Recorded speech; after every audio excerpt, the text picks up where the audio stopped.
Hey guys, welcome back to The Binger. Game of Thrones is almost at an end and we're all devastated. It's one of those shows that really changed the face of TV. The battles have been epic, the characters complex, and the stories thrilling. With so many fight scenes over the years, we've seen soldiers wielding swords and dragons breathing fire. Have you ever wondered though, what weapon tops them all in Westeros? Join us as we take a look.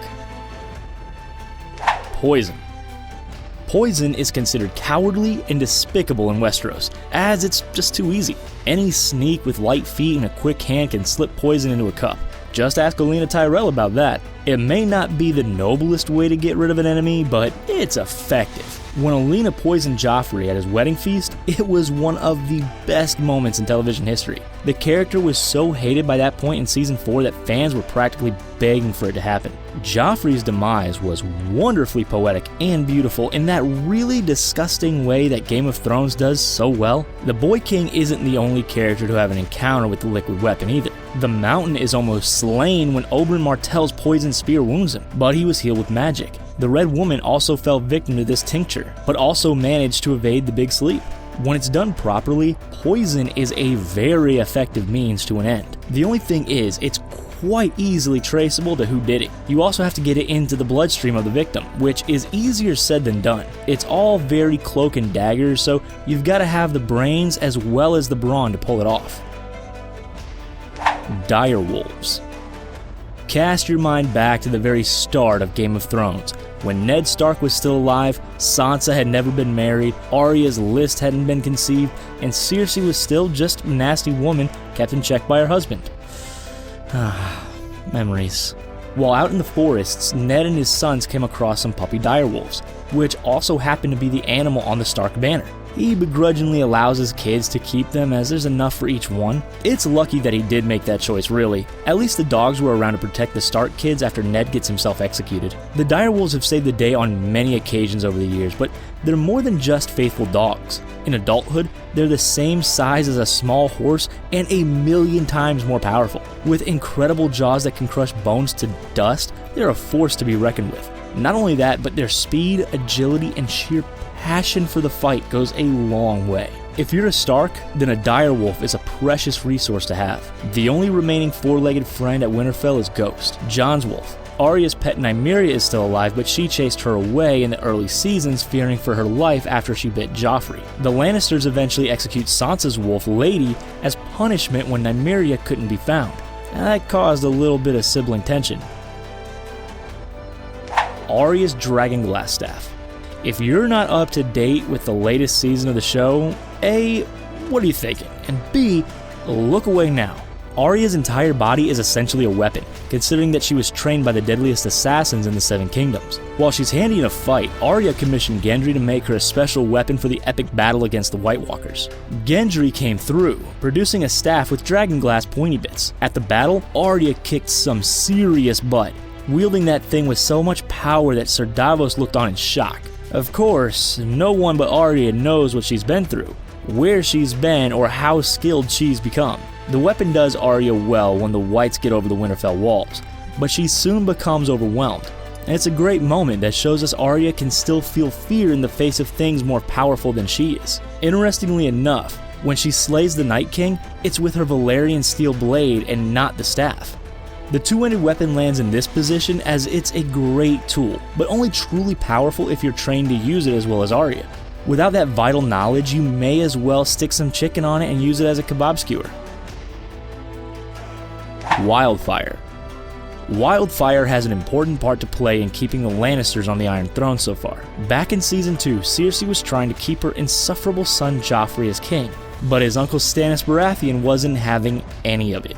He was on his way to attack King's Landing when Cersei hatched a plan to catapult Wildfire at the fleet. Tyrion and Bronn both agreed behind Cersei's back that it was too risky to have troops handling the potent green liquid. Instead, they sent a boat filled with it into the ocean and lit it with a flaming arrow.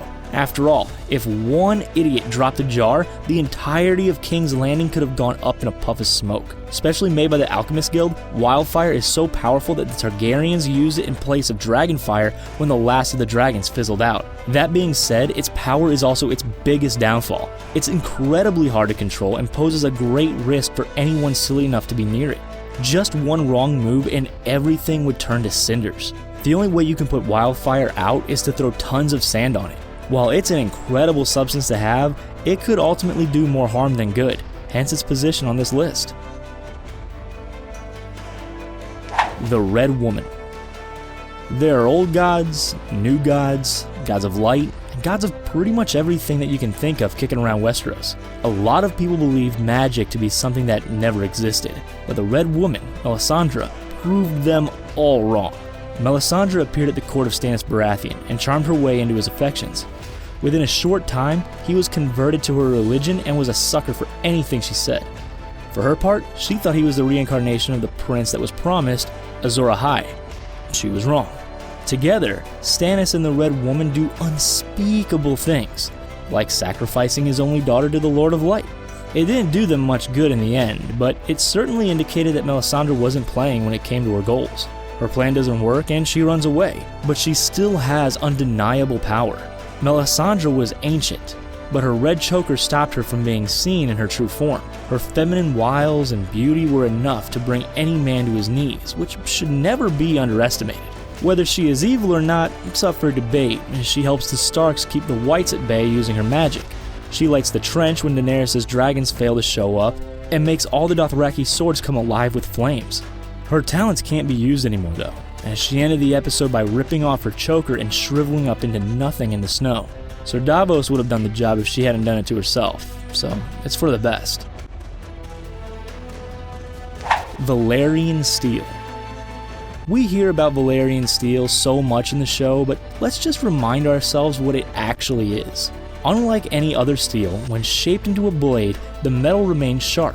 Owners of Valyrian Steel swords or daggers never have to sharpen them because they never become dull. The secret to forging the steel perished with Valyria, so any blade that remains is considered very valuable. Ned Stark had one called Ice, and let's not forget Littlefinger's trusty blade that Arya just used to cull the Night King. While the metal is unlike any other and honored for that reason, it's also got a very unique purpose. Valyrian Steel is one of the only things, along with Dragonglass, that can slay a White Walker. A lot of ancestral swords are still kicking around Westeros, including Oathkeeper, a sword made from Ned Stark's greatsword. It's currently wielded by Brienne, who uses it to protect Sansa, so it's sort of come full circle. In capable hands, Valyrian Steel can be a weapon of great magnitude.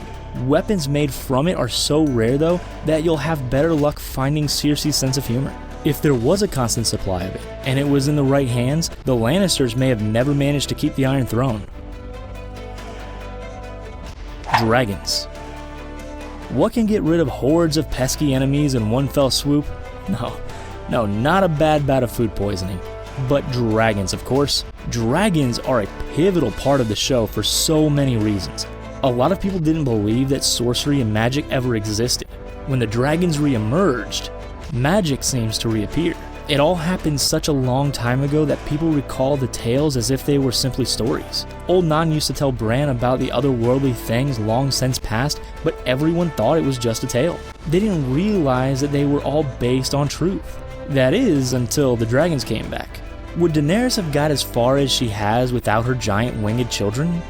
She's a strong woman, but the backing of those fire breathers has done a lot for her street cred. Without them, things might have turned out a little differently. Having a dragon at your disposal is better than any army. Not only have you got firepower, but you've got the speed and the ability to see things going on from above. Plus, talk about striking fear into the hearts of enemies. As soon as anyone sees you walking up on a dragon, they're gonna start running for the hills. Of course, dragons are living creatures though, which means that they can be defeated. Now this leads us nicely into our next entry. Viserion, the White Dragon. Poor Viserion, got a rough deal compared to his brothers. All three of Daenerys' dragons were raised to be fiercely loyal to their mama. Throughout the show, they've protected her, done her bidding, and eaten a lot of sheep.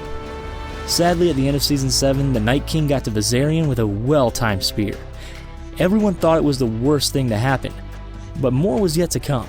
The Night King resurrected Viserion and used him as his own. As a white dragon, the flying creature was even more powerful than it was alive. Think about it. This is an indestructible, infallible, ruthless, ice fire-breathing machine. He couldn't be destroyed because the Night King could have just brought him back. He was also still a dragon, so bigger than anything human. In the last battle, Daenerys and Jon take on Viserion, but they don't get very far.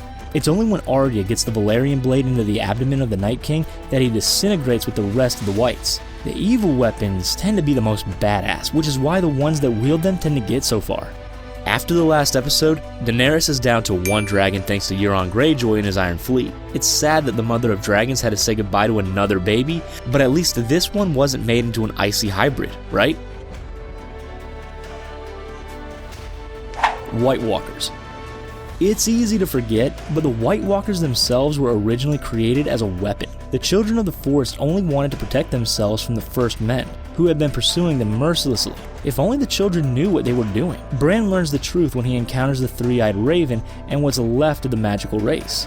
Bran's not happy with his new buddies, but that's the way the cookie crumbles. Leaf explains to Bran that they were at odds with the humans that invaded their lands and they had no choice. They never knew how out of hand the White Walkers would get. Eventually, their own creatures rebelled against them and went wild, causing great havoc and destruction in Westeros. Unwittingly, the children unleashed the greatest weapon on the world that it had ever seen, the White Walkers themselves. There's nothing worse than a rogue creation. Dr. Frankenstein will attest to that. The children ended up getting their karma as the White Walkers destroyed the majority of their race. What was left seems to have perished in the cave when the Night King pursued Bran.